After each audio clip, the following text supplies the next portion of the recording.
दिनै समाज नाङै हारि नाङैनो गुन गोनां सोलोंथाइनि फारसे जोङो आवगायलांगासिनो खमसे खम 2000नि बारा मेट्रिकआव फार्स्ट डिभिजन मोननो हायो।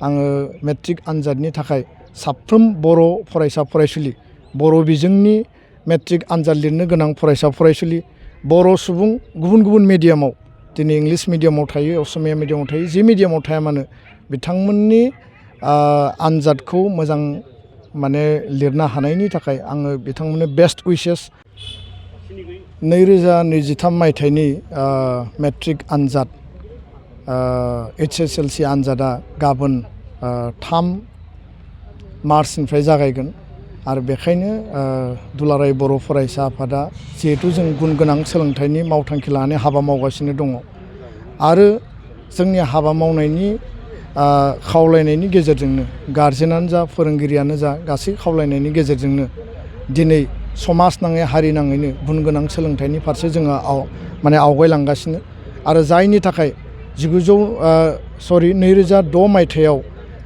62 मेट्रिकआव गिबि सेथि थाखोआव उथ्रिनाय जोङो अनजिमा मोननो हादोंमोन फार्स्ट डिभिजन।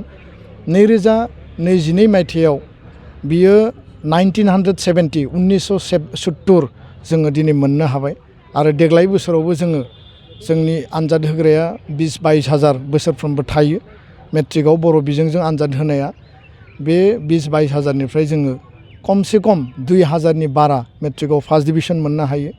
आङो मेट्रिक आनजादनि थाखाय साफ्रोम बर' फरायसा फरायसुलि बर' बिजोंनि मेट्रिक आनजाद लिरनो गोनां फरायसा फरायसुलि बर' सुबुं गुबुन गुबुन मिडियामाव दिनै इंलिश मिडियामाव थायो, असमिया मिडियामाव थायो, जि मिडियामाव थाया मानो बिथांमोननि आनजादखौ मोजां लिरनो हानायनि थाखाय आङो बिथांमोननो बेस्ट उइसेस हरदों आरो बेस्ट अफ लाक हरदों।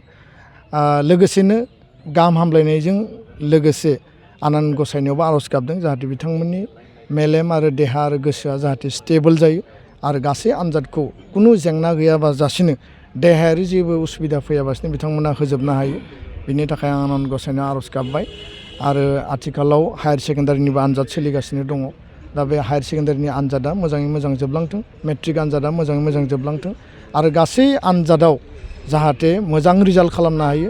जोंनि फेलनि संख्या जाहाथे खम जायो, जाहाथे जोङो निल लेभेलसिम सहैनो हायो फेलनि संख्या आरो first division, second division, third division जि केटेगरियावनो जाया मानो साफ्रोमबो फरायसा फरायसुलिया गावबा गावनि जिउनि बे ओंथि गोनां आरो गोनांथार आनजादखौ बे आथालखौ जाहाथे बारनानै थांनो हायो। बिमा बिफानि सिमां आरो फोरोंगिरिनि सिमां, माहारिनि सिमांखौ जाफुंसारनो हाथों, जिउआव मोजां मानसि जानो हाथों बेखौनो मिजिंथिबाय आरो बेस्ट उइसेस आं बयनिसिमबो खेबसे हरफिनबावबाय। गोजोन्थों।